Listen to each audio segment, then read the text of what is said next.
If I ever have sex with someone, I might be able to develop a sense of humor.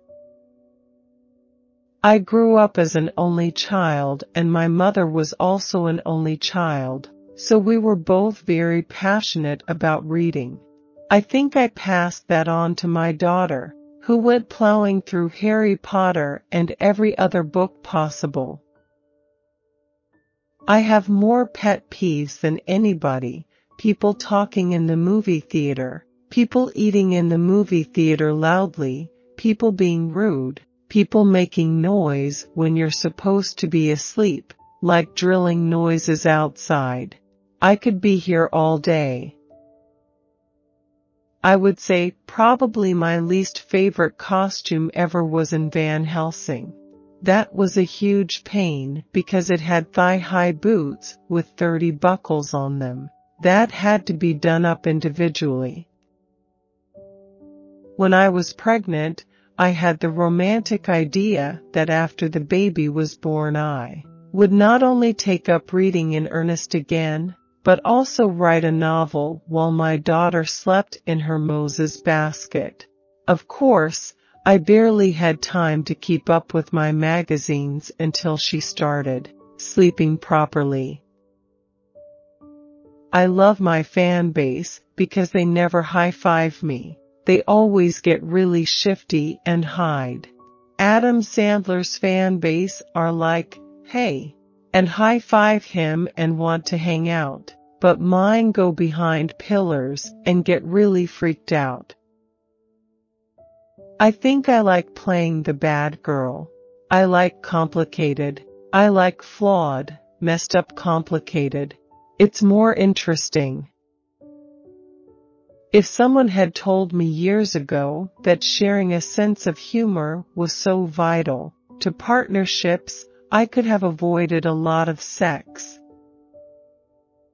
This is what's sick about living in LA. My 8-year-old daughter will point to a woman and say, "Look, that woman's had too much Botox." She spots them because they all look a bit like Lord Voldemort from Harry Potter. I feel like I'm really lucky. I feel like I flunked at adolescence really badly. I found it really difficult. Apparently, I'm very good at firing a gun without blinking, which is unusual. That's why so many action characters have to wear sunglasses during shootout scenes. That's my party trick. At Oxford University, I studied languages so I could read the great novels as they were originally written. I took what in the United States would be a double major in Russian and French, but I have to admit that the pressure of getting through so many books spoiled reading for me. I don't tend to do much with my lips. My lips are naturally very pink, so if I add any more color, it looks like I've been smacked in the mouth. I was a very difficult child, and the time I spent reading was about the only peace I gave my mother. As a mother, you feel much more vulnerable, and when you're vulnerable, you're a much better actress. Everybody likes the underdog, because everybody feels like the underdog. No matter how successful you are, you always think, "No one's being nice enough to me." I always felt that anorexia was the form of breakdown most readily available to adolescent girls.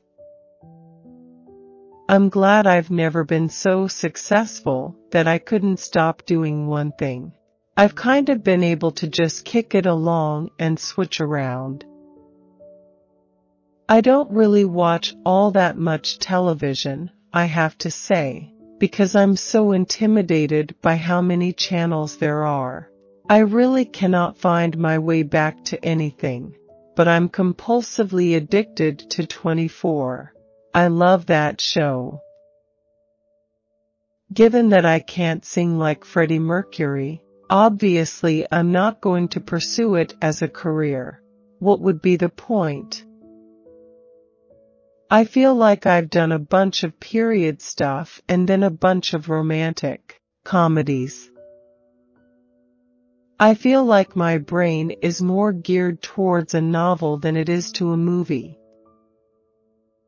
There's such a pressure on women that we put on ourselves, and everyone else puts on us to look unrealistic and everything, but you just can't compare yourself to people in magazines.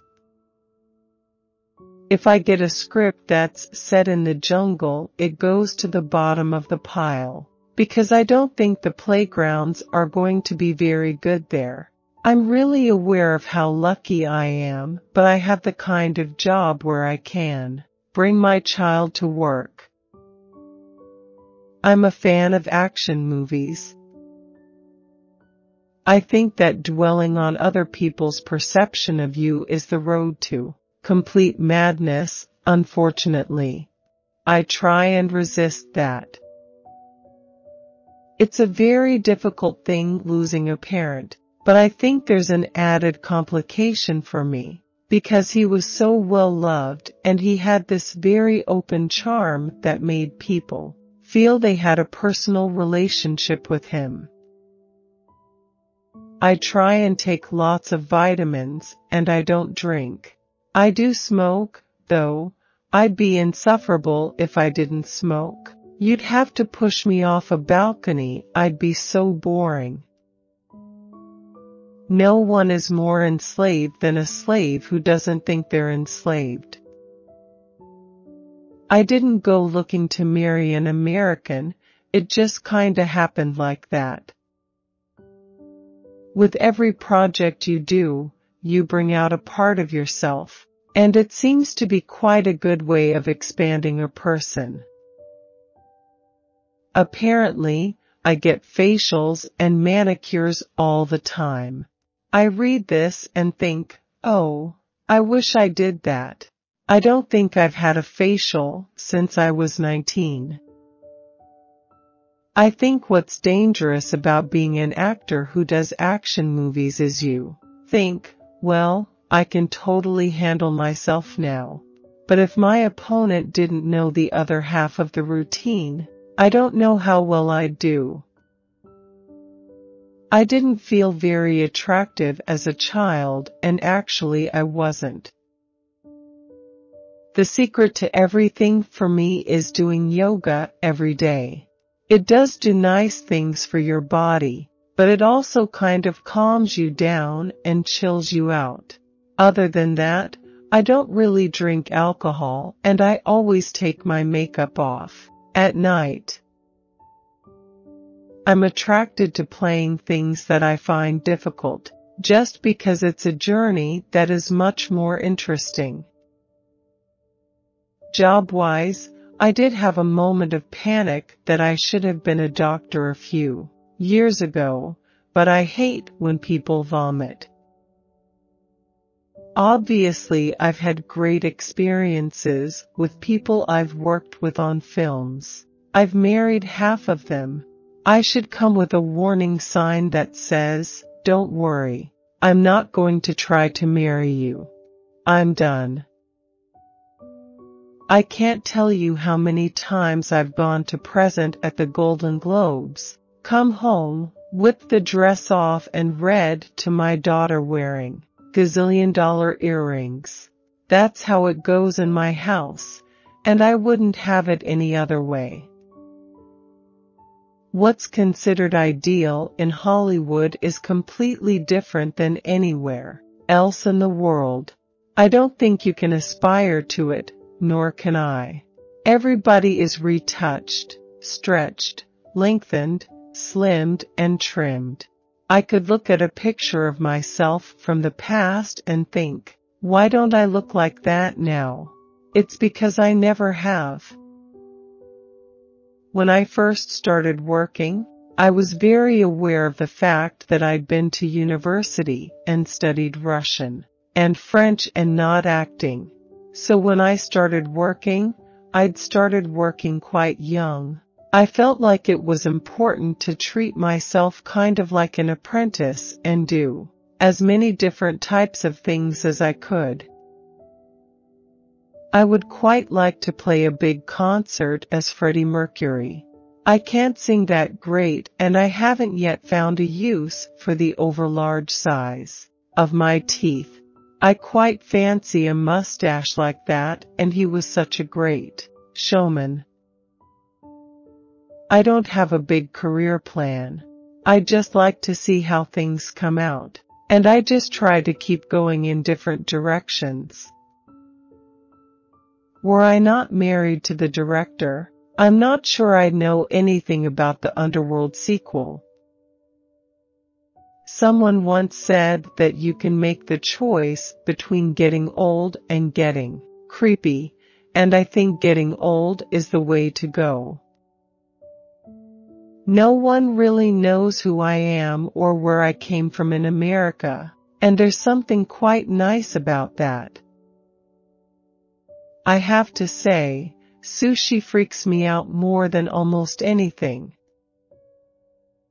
I find a lot of things kind of funny, and I often say what's on my mind, and then get 9 texts from all my friends going, "What's the matter with you?" But I haven't ever made a big attempt to have any particular image, and I don't really worry about it. If it's funny, I don't care. I dropped out of Oxford, and now I only speak Russian with the woman who gives me a bikini wax. See what Hollywood does to you? Books have always helped me make sense of things. With any life experience, you can find someone who has documented it in a poetic way.